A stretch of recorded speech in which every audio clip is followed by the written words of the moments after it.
Bom, no Bitcoin moedinha da praia, a última vez em que eu vi o mercado lateral desse jeito, no semanal, né? Veja que ontem a gente tentou fazer o rompimento do triângulo simétrico, ele chegou aí até o final do triângulo simétrico, então ele não vai fugir, essa semana vai tomar uma decisão. Ele está muito apertado entre essa linha de tendência de alta e essa linha de tendência de baixa, tá? Então o preço está bem apertado. Ele vai tomar uma decisão, provavelmente uma direção aqui. Se ele conseguir romper a média 8 semanal, então vale a pena ficar exposto em compra, beleza? Ele não rompeu por enquanto, então ainda não vale a pena. Mas um rompimento semanal aqui, depois de sair de um triângulo simétrico, vocês já sabem a minha opinião. Ele vai subir para lateralizar, para depois cair, tá? Então, se ele for sair do triângulo simétrico para cima, é pior para o nosso contexto. Por quê? Porque apesar de pegar uma alta de curto prazo aqui, geralmente ele vai lateralizar para cair e afundar mais tarde, dar a queda mais forte mais tarde, tá?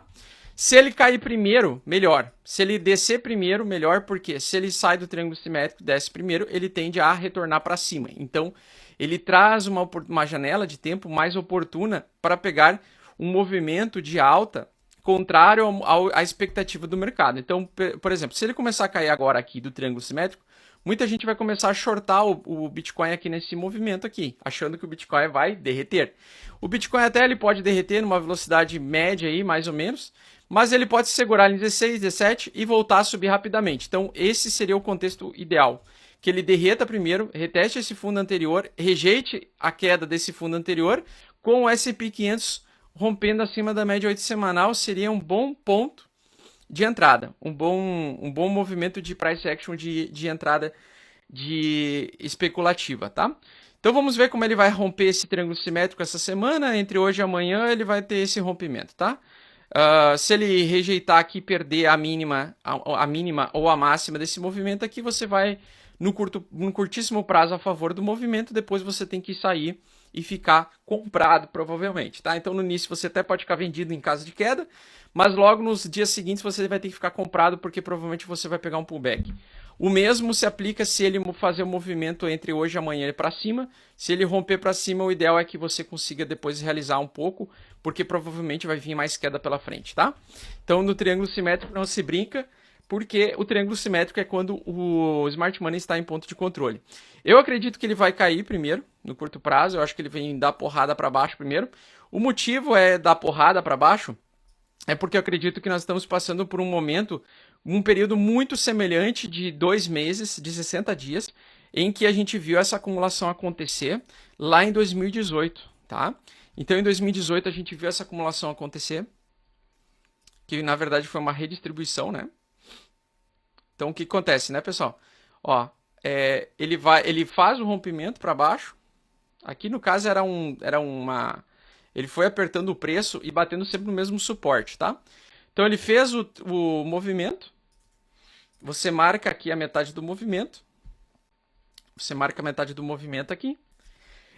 A metade do movimento aqui, onde foi o Smart Money, vai ser o suporte futuro e também vai ser a resistência futura. Aqui foi o suporte, nesse dia aqui, e aqui também foi suporte, suporte, suporte. Aqui agiu como resistência e suporte. Então é um ponto de controle do mercado. E aqui nós estamos com o mesmo cenário, mesmo contexto. Nós estamos com um ponto de controle aqui, ó. Tá? Então esse é um ponto de controle que no futuro agirá como resistência ou como suporte. Beleza? Vocês podem ter certeza que se a gente perdesse aqui e voltasse para os 9, aqui seria a primeira grande resistência do Bitcoin. Se caso ele consiga romper para cima, tá? Ele perca temporariamente aqui, depois no futuro, e aí aqui ele vai ser o principal suporte, tá? Esse é o ponto de controle principal do Bitcoin desse ano, tá? Esse é o principal ponto de controle, exatamente como 2018. Em 2018 nós tivemos um derretimento, depois tivemos o padrão de bumper run, corrida também, né? Movimento muito parecido com o bumper run. Então aconteceu o grande boom aqui, o bump e depois o run, né? Bump de queda, depois o run. O mesmo aconteceu aqui no Covidão, né? Então bump and run, mesma coisa. Bump and run. Então o que acontece? O que eu quero tentar pegar é esse movimento de derretimento rápido aqui, que pode chegar até os 12 mil dólares, conforme a gente já explicou para vocês seria ali o próximo fundo do BTC, seria o padrão aí do topo não retestado como suporte, que é essa região, que seria entre 9 e 12 mil dólares, região condizente com o canal lateral. Então já expliquei isso várias vezes para vocês. O canal lateral seria a metade do canal, o fundo, ou o final dele, né? Então, aqui seria ou esse movimento aqui até os 12.800 dólares, ou 8.793 dólares, 9 mil dólares por aí, seria o fundo do Bitcoin, o novo fundo do Bitcoin. Beleza? Então, entre 12 mil e 9 mil, caso a gente perca os 17 mil dólares, ele vai buscar essa região. Beleza? Os 18 mil, na verdade. 18.500 dólares agora, né? Que ele vai subindo, tá? Então, o suporte sempre ele vai subindo, ó. Com o suporte subindo, então ele está muito próximo, ó. Veja, ele está um suporte majoritário, muito apertado o preço, com a média 8 semanal esmagando também a resistência. Então, ele vai ter uma vazão de preço direcional. Se a gente pegar o gráfico semanal, a probabilidade maior ainda é de baixa, porque a tendência semanal é de baixa. Então, a probabilidade maior ainda é de baixa. E o mensal, a mesma coisa. Mensal, então, seria 3 meses consecutivos de baixa. Se ele tiver o rompimento verdadeiro, ele vai ter uma grande queda forte no mensal, levando o preço até os 12 mil dólares. Beleza? Então, essa é a região de interesse comprador. Começa-se a ter muito interesse comprador nessa região. Lembrando que essa é uma região que é um topo que nunca foi testado como suporte, tá? Então, esse é a gente já testou esse topo agora como suporte, que é essa região que não está perdendo, né? Mas esse topo aqui a gente nunca testou como suporte. Tá? Então, ele provavelmente chegaria nesse ponto aqui. Esse seria o fundo majoritário do Bitcoin. Essa região aqui é a provável fundo do BTC, no contexto macro que nós estamos vivendo, tá? Eu vou desistir da Cardano temporariamente, por quê? Porque a Cardano, na minha opinião, ela vai bater os 15 centavos. Então, acredito que ela está em ampla tendência de baixa. Eu acho que ela vai bater os 15 centavos ou até cair além disso. O que se sucede na Cardano, que eu acho de problema, é que eles atrasam demais as soluções do projeto. O desenvolvimento é muito difícil, é muito ruim. Os desenvolvedores da Cardano acham a linguagem de programação muito complexa. E apesar de toda a parte fundamentalista ali, por enquanto ainda eu acho muito arriscado se expor em Cardano agora. Acredito que ele vai cair ainda para os 15 centavos ou até além disso. Tá? Então acho que a Cardano vem mais profundo aí também. A Chainlink, pessoal, a Chainlink é a mesma coisa. Baixa ainda. Quero romper para baixo. Então isso aqui é um movimento de continuidade de baixa. É um pivot que a gente chama, né? Triângulo simétrico, indecisão. Geralmente o movimento que vem em seguida é de continuidade baixa. O movimento também que ele gosta de fazer geralmente faz esse movimento, acumula e entrega mais uma nova baixa, tá? Eu acho que entre 3 dólares e 4 dólares é um bom preço aí para a Chainlink. Eu acho que ela vai chegar a cair para esses níveis, tá? Por que eu acho que vai cair para esses níveis? Porque aqui é o ponto de controle dela. Então, se a gente pegar o ponto de controle dela aqui, você joga na metade, ela pode chegar aí até uns 2 dólares aí. 2,37 a Chainlink pode chegar, caso ela perca esse suporte. E aí a velocidade de derretimento vai ser baseada na velocidade de queda do mercado tradicional. Tá? Se o mercado tradicional derreter violentamente, elas derretem violentamente. Senão, nós temos aí uma manutenção de movimento lateral ainda. Lembrando que ela ainda pode romper para cima, esse pivot ainda pode fazer o movimento de retestar esse suporte perdido, para depois no futuro cair. Isso tudo muda, toda essa dinâmica é alterada baseada em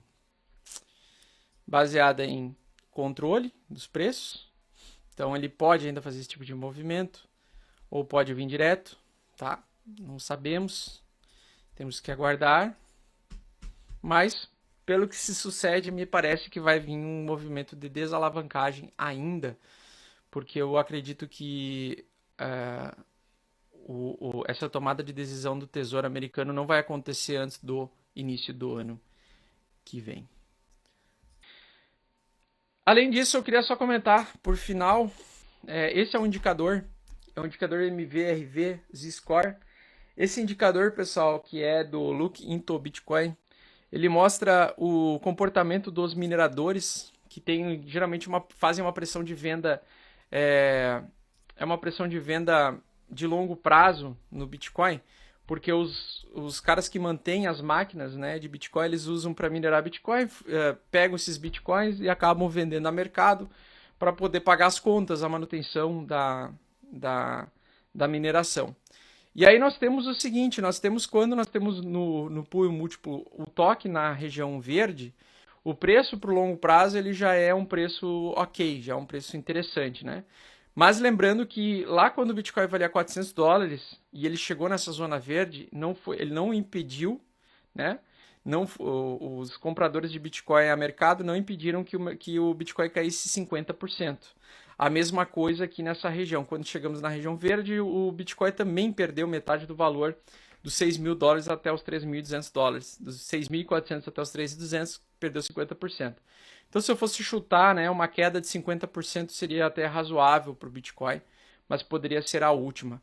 E tem um detalhe interessante, né? Essa pressão de venda, quando ela chega no seu ponto máximo aqui de manutenção das moedas, ou seja, da retenção das moedas pelos mineradores, nós geralmente temos um indicador de compra de ativos que traz 100% de lucro depois de 3 anos.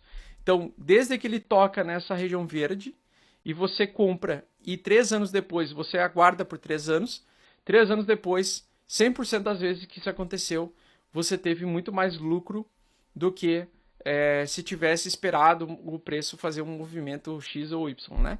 Eu ainda prefiro seguir a média 8 semanal, esperar ele se decidir do que comprar agora, porque ele pode retestar esse fundo mais uma vez e produzir um novo fundo de 50% de queda. Eu acho que era isso, fofoletes. Tá? Então, uma coisa muito importante, nunca lute contra a média de 8 semanal. Isso é muito importante.